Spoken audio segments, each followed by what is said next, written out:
Un monstruo es un concepto muy amplio ligado a la mitología y la ficción, aplicado a cualquier ser que presente características por lo general negativas, ajenas al orden regular de la naturaleza.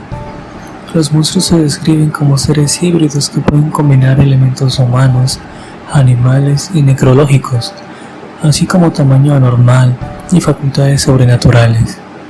El término se reserva para seres que inspiran miedo o repugnancia.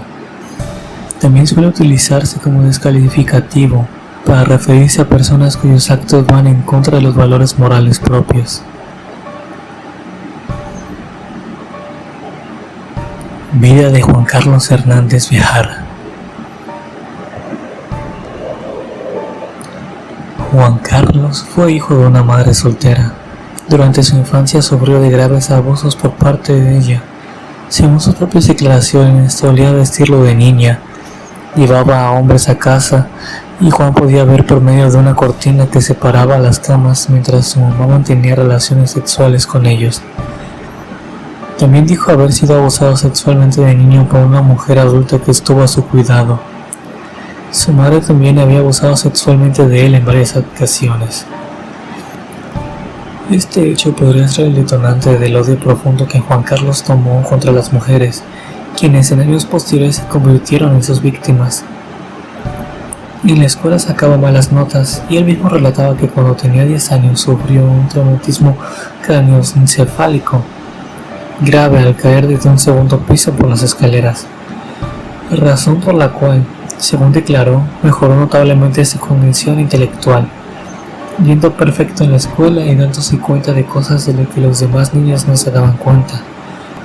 Durante su vida adulta tuvo varios empleos, entre los que se cuenta mesero, pepenador y vendedor, siendo incapaz de mantener un trabajo. También se enroló en el ejército, donde estuvo adscrito al segundo batallón de guardianes del cuerpo presidenciales, desertando rápidamente. Vida de Patricia Martínez Bernal.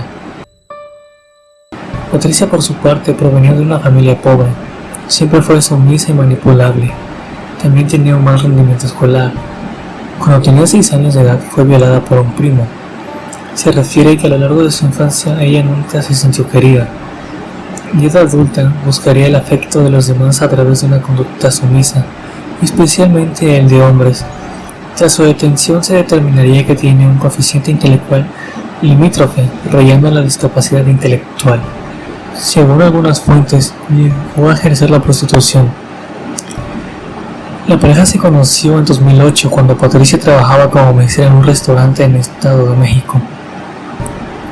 Juan Carlos era un cliente asiduo, solía alardear de tener mucho dinero y gastaba sumas considerables en el establecimiento. Cuando comenzaron a salir, Juan Carlos le confesaría que trabajaba como asesino a sueldo para la mafia local, información posiblemente falsa. En vez de alejarse, Patricia terminó formalizando la relación y se mudaron juntos a una vecindad en Ecatepec. Tuvieron 4 hijos y vivían a base de vender ropa, celulares, perfumería y comida. También solían recolectar aluminio para venderlo a recicladoras. Era común ver a la pareja transportándolo en bolsas negras por la calle. Para sus vecinos era una familia normal. Primeros crímenes. Asesinato de Fabiola. Según declaraciones de Patricia Martínez, su primera víctima fue una mujer de 22 años a quien engañaron mediante una oferta de trabajo. Le ofreció un trabajo como empleada doméstica y al estar en su casa, Hernández la condujo al baño donde la sometió, violó y degolló. Mientras cometía la agresión, Martínez esperaba junto con sus hijos afuera de la casa y descarnó el cuerpo. Martínez cocinó la carne y la comió junto con su esposo. Patricia declaró que intentó aparentemente denunciar el hecho a la policía, pero Juan Carlos la convenció de que si lo hacía ambos irían a la cárcel, por lo que decidió no hacerlo. El cadáver de Fabiola fue tirado a un lote baldío de la colonia Jardines de Morelos, mientras el matrimonio se deshizo de su ropa tirándola a un bote de basura. Su segunda víctima fue una adolescente quien era su vecina. Sufrió de adicción a los solventes y la engañaron ofreciéndole dinero y comida. Estando en su casa, Patricia la sometió y ató. Juan Carlos la violó en el baño, la degolló y diseccionó mientras Patricia esperaba en otra habitación con sus hijos. Tras quejarse porque el baño había quedado muy sucio por la sangre, Patricia cocinó pedazos de la carne con chile. Para 2015 se mudaron de casa y asesinaron a la que, según Patricia, fue su tercera víctima, una antigua vecina a quien invitaron a su nueva casa. Ahí la embriagaron y entre ambos abusaron sexualmente de ella. Hernández nuevamente la violó, degolló y descuartizó mientras Martínez cuidaba a sus hijos fuera de la casa, quien también cocinó parte del cuerpo. Sus cuartas y quintas víctimas fueron una mujer y su hija de tan solo 10 años de edad. Patricia las condujo con engaños a su casa. Allí primero abusaron y violaron a la madre entre los dos. La amarraron y Juan Carlos la degolló, abandonando el cadáver en un lote baldío. A la niña, Juan Carlos la violó, estranguló y descuartizó. Canibalizaron sus restos. La sexta víctima era hija de su tercera víctima. Era una adolescente que también tenía problemas de adicción. La condujeron con engaños a su casa, donde la sometieron, violaron y asesinaron. También consumieron sus restos. Asesinato de Nancy Buitrón. La última víctima conocida de la pareja de asesinos fue Nancy Noemi Buitrón, de 28 años de edad, quien desapareció junto con su bebé de 2 meses de edad el 6 de septiembre de 2018. Patricia Martínez la condujo a su casa engañándola con la promesa de que le regalaría ropa para su pequeña hija. En la casa, Juan Carlos la sometió y violó. La llevó al baño donde la degolló y descuartizó. Patricia cortó partes de la carne para alimentar a sus perros. Los restos los guardaron en el congelador mientras tenían la oportunidad de deshacerse de ellos. La bebé fue vendida por 15,000 pesos, aproximadamente $750, a una pareja que solo fue identificada como Adrián y Ana Laura N., quien posteriormente también fueron detenidos.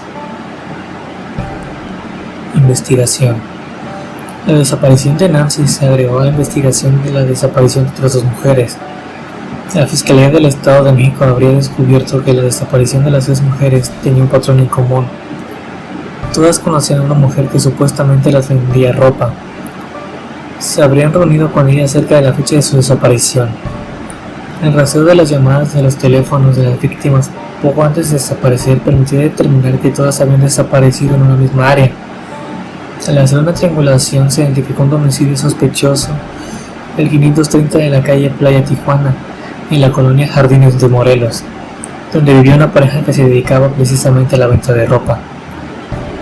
La tarde del 4 de octubre, Juan Carlos y Patricia salieron de su domicilio, ubicado en Playa Tijuana, municipio de Ecatepec, con una bolsa de plástico y una carriola, donde llevaban los restos de su última víctima. El fiscal general de justicia del Estado de México, Alejandro Gómez Sánchez, indicó que al revisar la casa de Juan Carlos y Patricia, encontraron cubetas, cajas y bolsas con más restos humanos. De acuerdo con el propio monstruo de Ecatepec, en su hogar se encontraba una terraza hacia la Santa Muerte, donde a menudo daba en modo de ofrenda los corazones de sus víctimas. Condena. Para el 1 de octubre de 2019, cada uno de los asesinos habría recibido una condena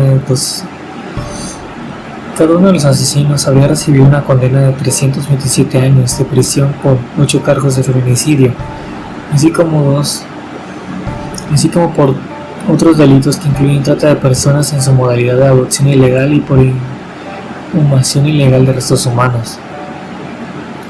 Aún quedaban pendientes 2 condenas más por cargos de feminicidio. Se espera que su condena supere los 400 años de prisión.